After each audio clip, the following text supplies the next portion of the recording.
Remember Kathy comics? You know, the funny page classic that featured Kathy struggling with work, self-esteem, and relationships? Ack.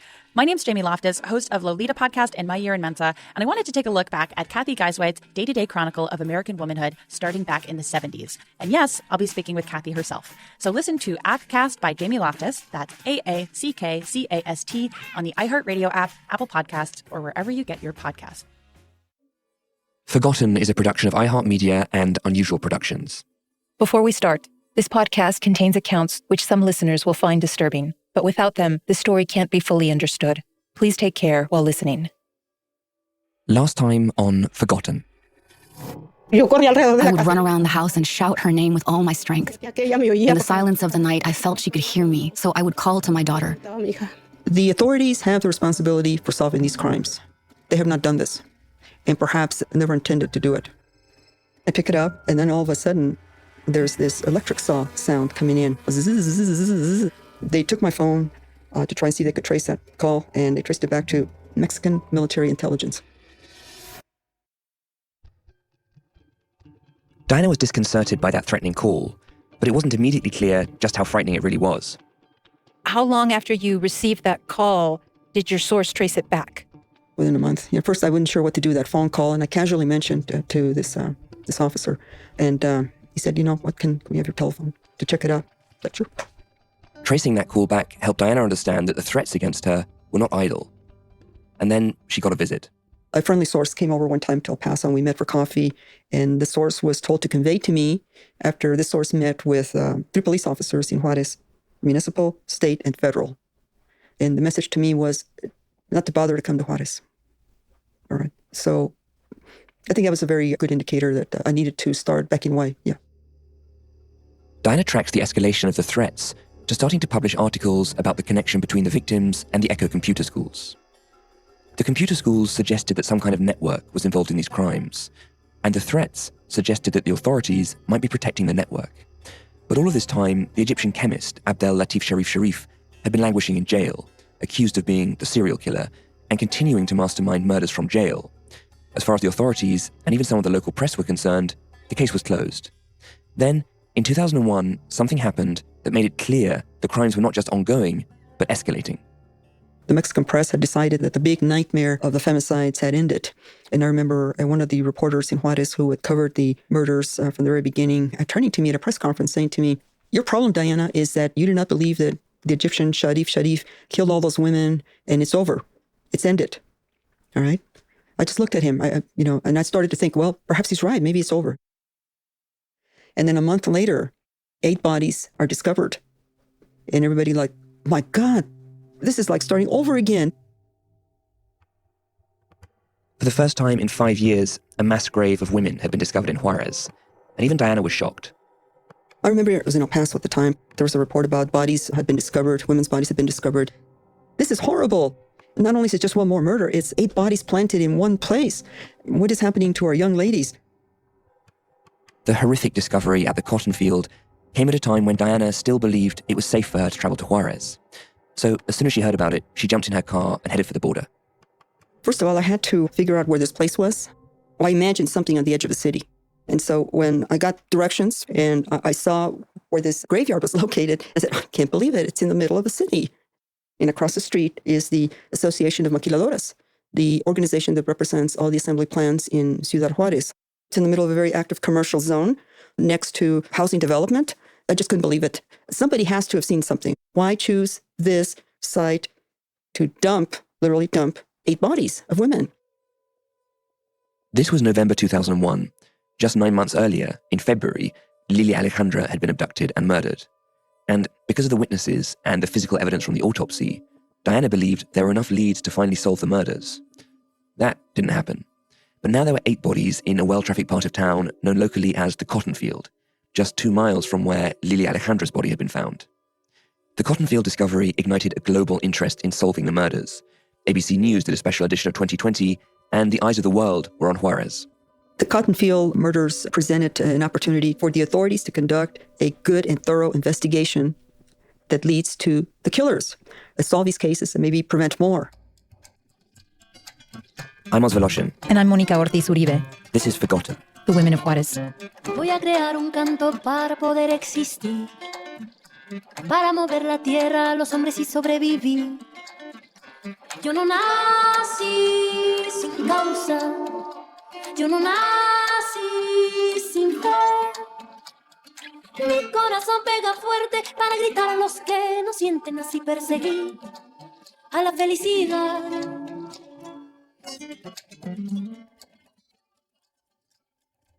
With the cotton fields discovery, Diana felt like the murders might finally be solved. The pressure was building. The mothers' protest movement had new urgency. The international press was demanding answers. And her trusted source, Oscar Maynez, was once again overseeing the crime scene.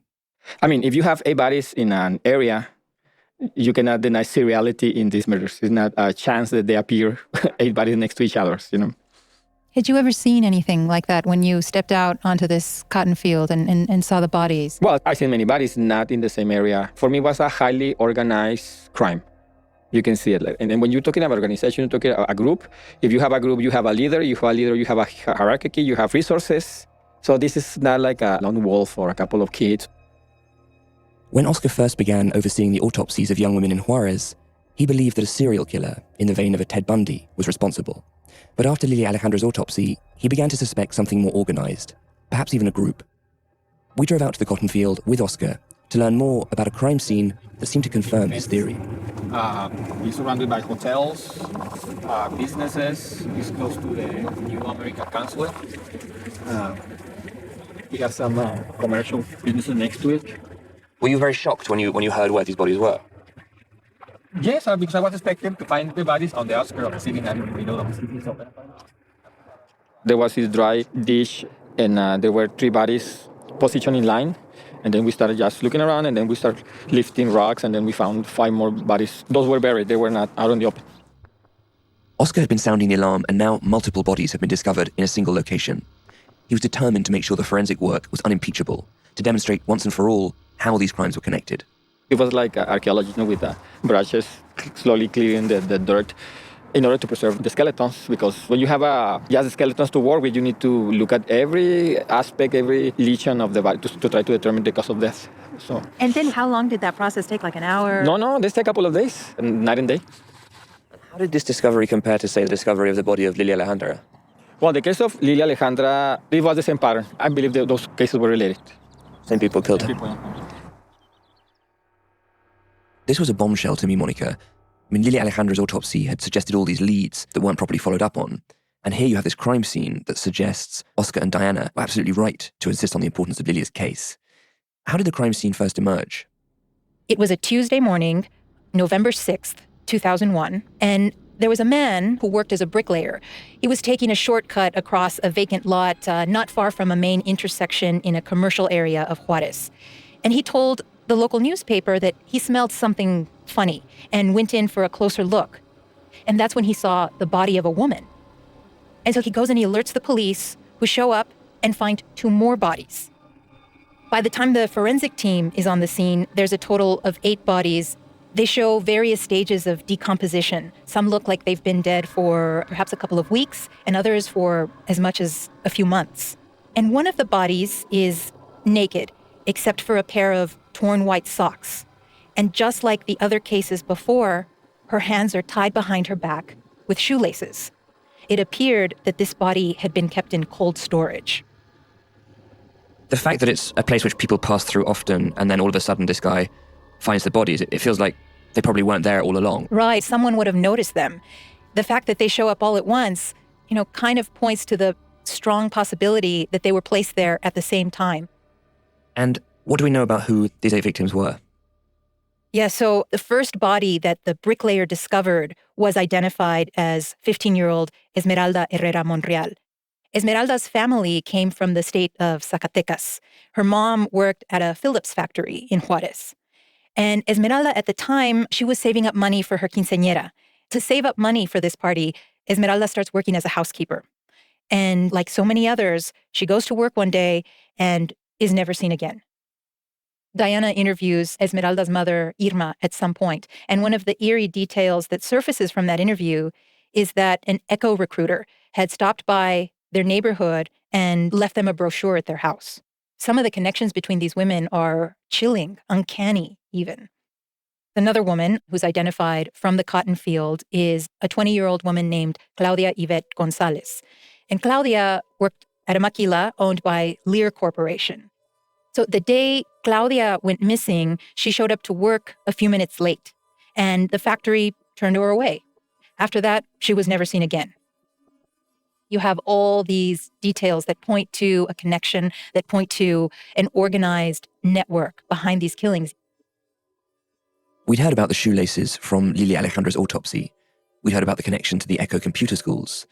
And we'd heard about victims being snatched at moments of maximum vulnerability, just like Claudia Yvette, who was turned away from the maquila for being late and then found herself alone on the streets of Juárez. The crime scene seemed to confirm so much of the evidence that had already piled up about how these crimes were connected. Then something truly extraordinary happened.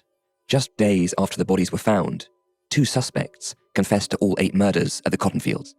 About every month we would snatch one, a total of 8. Well, take them by force, rape them, and later strangle them. That is a translation of a video made by the Juárez police in which 2 men confessed to the murders of those 8 women. It appears to be a decisive break in the case. When we come back, we find out who they are.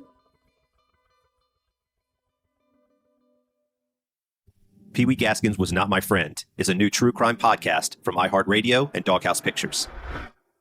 He just killed whatever he wanted to when he wanted to. Pee Wee manipulated one unwitting accessory into aiding him with his final murder. But it didn't take much to find out the truth about him. Listen and follow Pee Wee Gaskins Was Not My Friend on the iHeartRadio app, Apple Podcasts, or wherever you listen to podcasts.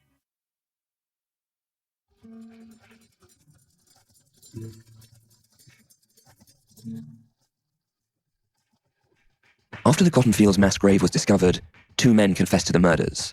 They were bus drivers, Gustavo González Meza, known as La Foca, or the Seal, and Javier Garcia Uribe, known as El Cerillo, the Match. Their job was to drive the young women who worked in factories to and from work. Bus drivers had access and opportunity to identify when a young woman like Sagrario González started to commute alone. So the suspects seemed plausible, but were they actually responsible? Well, when the mass grave was discovered and the suspects confessed, Hardrick Crawford was the FBI special agent in charge of El Paso. His office was just a few miles away from the site of the mass grave, and he'd taken a special interest in the murders of women in Juárez and was following this case closely as a potential breakthrough.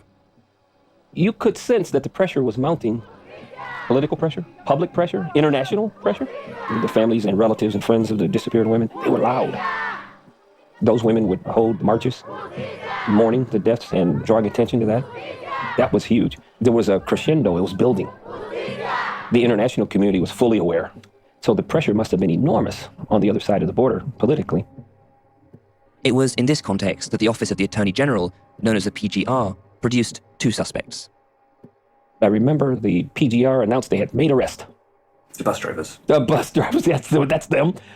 The bus drivers. And they showed the bus drivers, they had them in custody. So I had my agents come in. All right, give me the real story. And we see what's on there. So immediately you thought this is BS? I wasn't sure. I was thinking 70-30, it's BS. In favor of the BS. Yeah. And so I wanted the agents to tell me what's going on. They said, hey, boss. I said, says they confessed. He said, boss, don't ask us where we got this, but these are photos of their torsos. And I said, well, what are those? What are those round circle marks? Burn marks. He said, that's cattle prods, boss. So forget those confessions. I said, oh, my God. Okay, so they're under pressure to solve the crime, and so they tortured the confessions. I said, yeah. Well, I'm not one to laugh because many African-American was tortured in the Deep South to confess to crimes that he didn't do. Because of that, I know full well it's not reliable when you torture somebody. In the very moment that it seemed most likely that the crimes could finally be solved, 2 innocent men had been coerced into taking the fall. In the video, produced in-house by the Juárez Police Department, the bus drivers appeared dazed, and later they managed to get in front of the media themselves and show the world what had happened to them. One had a knee swollen to several times its normal size. There were those burn marks that Hardrick described, and there were also allegations of suffocation and waterboarding.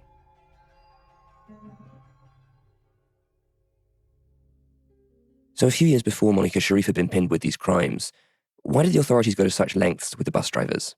Every time a mass grave has turned up in Juárez of women's bodies, it's been a turning point for the city. And it's been a moment when suddenly people paid attention and there was great fear. The police can sort of sweep these individual murders under the rug up until the point where these mass graves are discovered. So they had to do something to show they were taking these crimes seriously, because rightly so, the community was terrified. The first discovery of a mass grave happened in late summer of 1995. There were 9 bodies found in a deserted terrain in the southern outskirts of Juárez, not far from the airport, in a plot of land called Lote Bravo. And Bravo in Spanish means wild or untamed. 2 months later, Sharif is arrested. He was declared as a primary suspect in the women's murders. And when he was questioned about this, he was stunned. He told the Washington Post, "I've hung around with a lot of prostitutes and drunks and topless dancers. I'm not proud of it. I'll admit to my sins, but I never killed anybody." Sharif is the perfect scapegoat, given his outsider status and his violent criminal history. The police kept building up cases against him that were subsequently thrown out in court until he died in jail in 2006. In 1995, the first mass grave of women in Juárez was discovered, and shortly afterwards, Sharif was jailed. In 1996, another mass grave of women was discovered, and the authorities claimed Sharif was orchestrating the murders from prison to prove his innocence, using a gang called the Rebeldes. Now, it was 2001, and another mass grave had been discovered. And even before seeing the images of torture, Diana believed that the process of scapegoating that usually followed such a discovery was happening all over again. They were obviously given the script. They seemed frightened to me. To just nonchalantly admit to 8 murders is quite a feat. And that, again, spoke to the idea that here we go again, scapegoats, all right? They have the boilerplate language. Somebody is in charge of writing out the novella of how this is going to play out, someone in law enforcement, and here's what you're going to say, and period. It was just a matter of 2 days after the human remains were gathered and taken to the morgue, and already they had 2 men that the authorities said were responsible, 2 bus drivers. And we saw that as very suspicious. I mean, how can you have suspects already? 5 days after the bodies had been discovered at the cotton field, Diana attended a press conference where she got a sickening sense that history was repeating itself.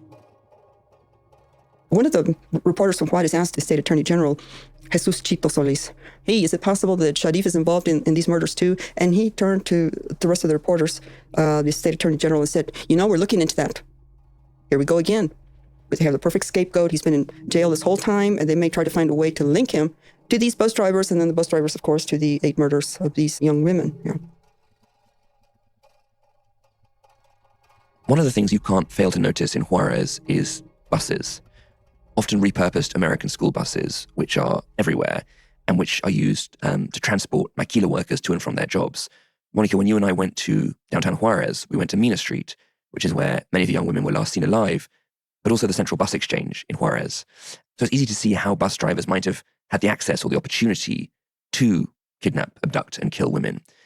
How much of that drove the authorities' decision to focus on these 2 men?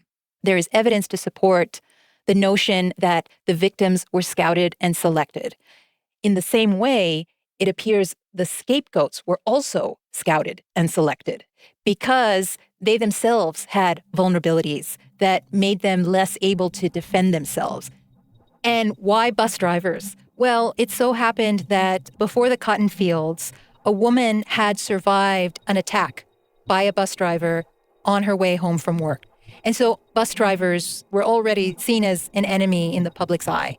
And so police just kind of picked up on that thread and arrested 2 more bus drivers, saying, these guys are responsible for the deaths of those women found dumped in the cotton field. You could say they were easy targets, just like Sharif.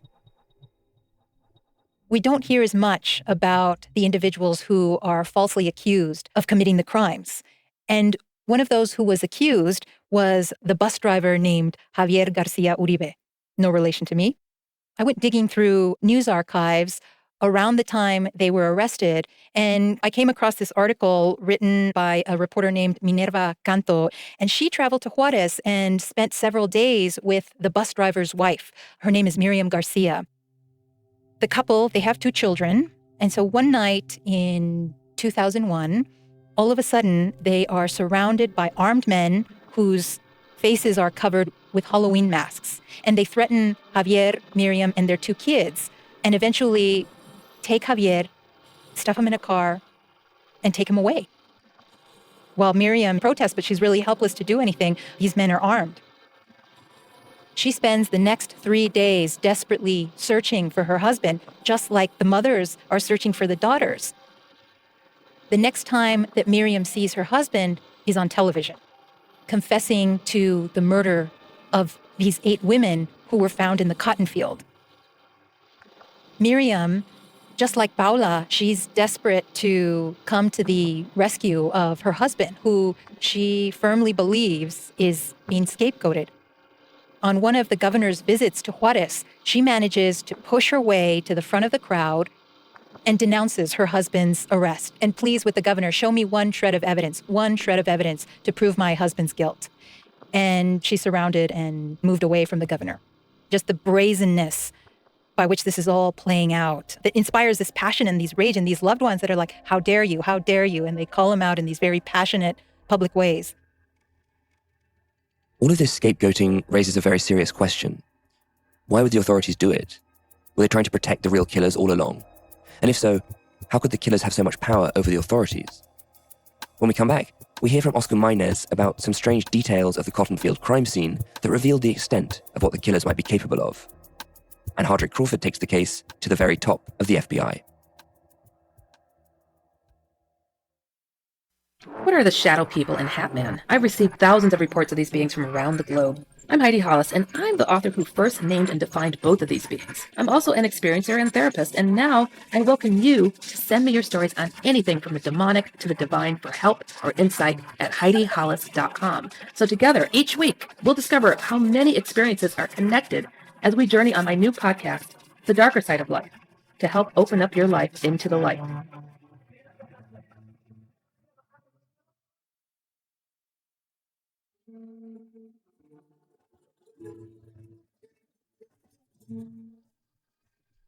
In Juárez, the women's murders and scapegoating seem to be two sides of the same coin. But not every official was content to let the true killers go free. And before the bus drivers confessed, Oscar Maynez was generating some telling leads at the crime scene about a sinister network responsible for the murder. We started working on a Thursday. By Sunday, the Attorney General of the state gave a press interview saying that he had apprehended the murders and that all the victims had been identified. I said, what? We're just in the process of... those are not the guys. This is not the profile I'm looking for. It was clear from Diana's reporting that at least one of the ways the victims were selected, using the Echo computer schools, was highly methodical. And Oscar saw clear signs that the way the women in the cotton field had been killed and dumped was also organized. Who could be capable of these kinds of crimes? And why would they leave bodies in such a brazen spot? Those were the questions on Oscar's mind as he worked the crime scene. Then, all of a sudden, he became aware of something suspicious and disconcerting. I noticed that there were these men with nice cars, clean and shaved and everything, in Bermudas, and they were very happy.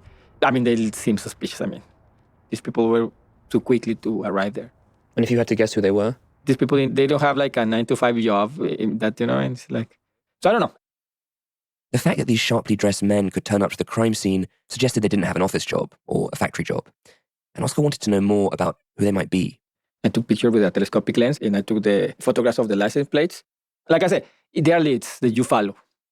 For reasons that will become clear, Oscar wasn't able to follow up on that lead, but the men weren't the only unexplained presence at the crime scene. There were a lot of areas of research in this case that could have led to something relevant. What was the most promising? I believe there was connection with some construction companies because the second group of bodies, the ones who were buried, they were buried under rubble. And it was enough material to cover the bodies. You need like a dump truck to do that. The people who do this have access to equipment for a construction company. You can identify that where the rubble came from. The cotton field had so many promising leads. The connection between the victims, the license plates of the men who turned up at the crime scene. And then there's this rubble from a construction site. But the authorities never pursued those lines of investigation because the bus drivers had already confessed. Then the crime scene gets even weirder. The families and their demand for justice, Mónica, are one of the key engines that keeps pressure up on the authorities in Juárez. What did the families do about this crime scene? 3 months after the cotton field discovery, a group of American volunteers and international reporters went back to the scene of the crime to do a sweep at the request of the families. One of those volunteers was an American professor who describes how they lined up and combed the lot in one long single row. They carried sticks with pointed ends and were instructed to put anything they found in a plastic bag. And it turns out they found quite a lot. Women's underwear, book bags, purses, a high-heel shoe, clumps of hair. But the most significant thing they found that day was a pair of overalls. A teenage boy found them in a plastic bag. And one of the mothers saw them, and she ran over there and took those overalls in her arms. It turns out they belonged to her daughter, Claudia, who was turned away from the maquila for being late. One of the students captured that moment in a photograph. It shows this mother sobbing, clutching the overalls, embracing them, as if they were her daughter.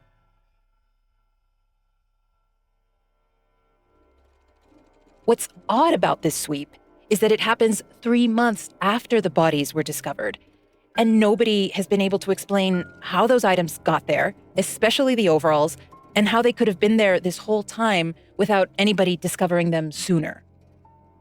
This wasn't the first time evidence had turned up in suspicious circumstances. In the days after the cotton field discovery, Oscar Maynez received a surprise visit. Agent comes to my office and says, I need you to put this in the evidence of the case. And I said, no. This is an order by the Attorney General. I said, no. If he wants to do it, I ask him to send written order.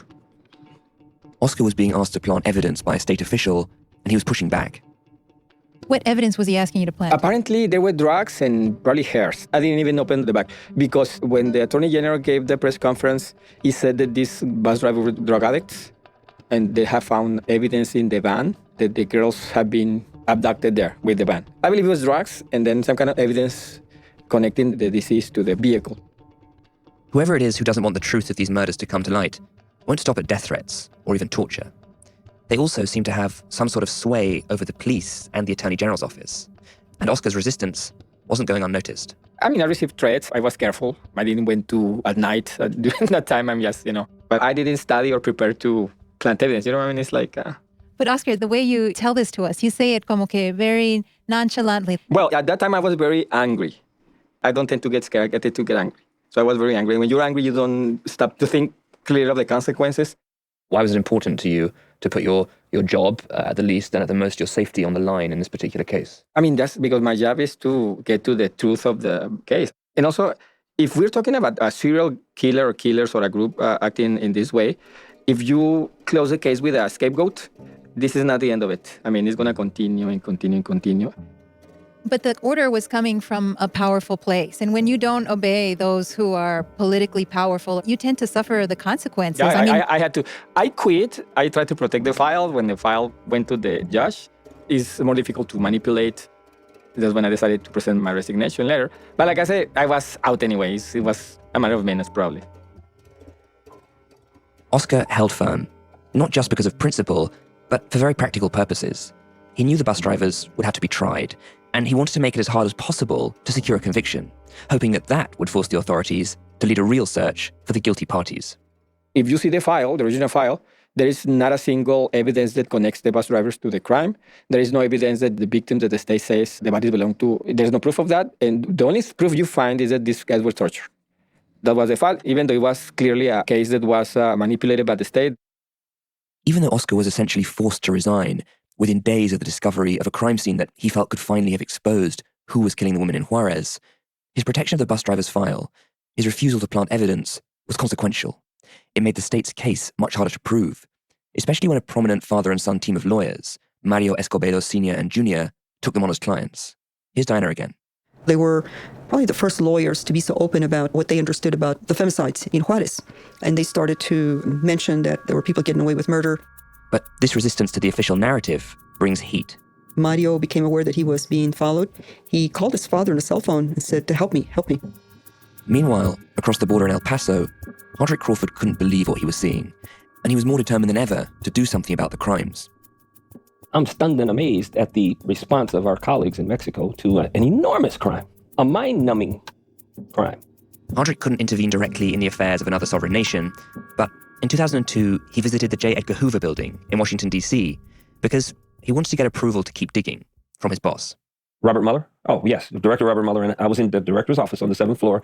We call it Mahogany Row, all the mahogany tables. And I expressed concern that my outspoken activities, my interaction with my colleagues on the other side of the border I was concerned that I was doing something that they did not find to be in the best interest of the FBI. And Deputy Director Bruce Gebhardt said, just keep doing what you're doing. And the director just nodded affirmatively. It wasn't long before Hardrick Crawford clearly understood that something even darker was happening in Juarez than his initial hypothesis about a cross-border serial killer. And although the bus drivers were in jail, the true killers remained free. So, as the investigations continued on both sides of the border, so did the killings of women in Juarez. In our next episode, death threats against investigators graduate into outright murder. I'm Os Voloshin. And I'm Mónica Ortiz Uribe. See you next time. Yo no nací sin causa, yo no nací sin fe. Mi corazón pega fuerte para gritar a los que no sienten, así perseguir a la felicidad.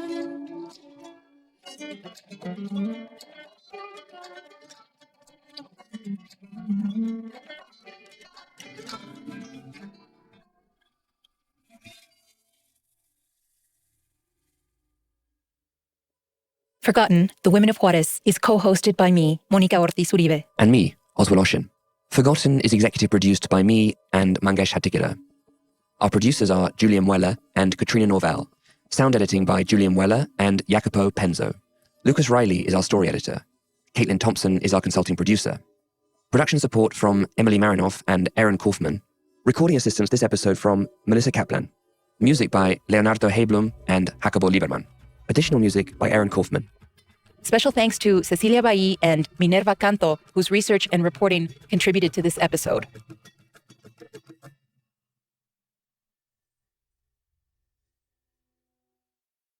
On the Haunted Road podcast, join Amy Bruni, star of the hit TV show Ghost Hunters, for a guided tour of America's most haunted locations and hear from the expert paranormal investigators who've experienced these places firsthand. You'll be in the building all alone and you'll hear conversations down the hallways. It'll be more than one person. When you're in that building, it just really feels like something's just standing over your shoulder. Listen to Haunted Road with Amy Bruni on the iHeartRadio app, Apple Podcasts, or wherever you get your podcasts.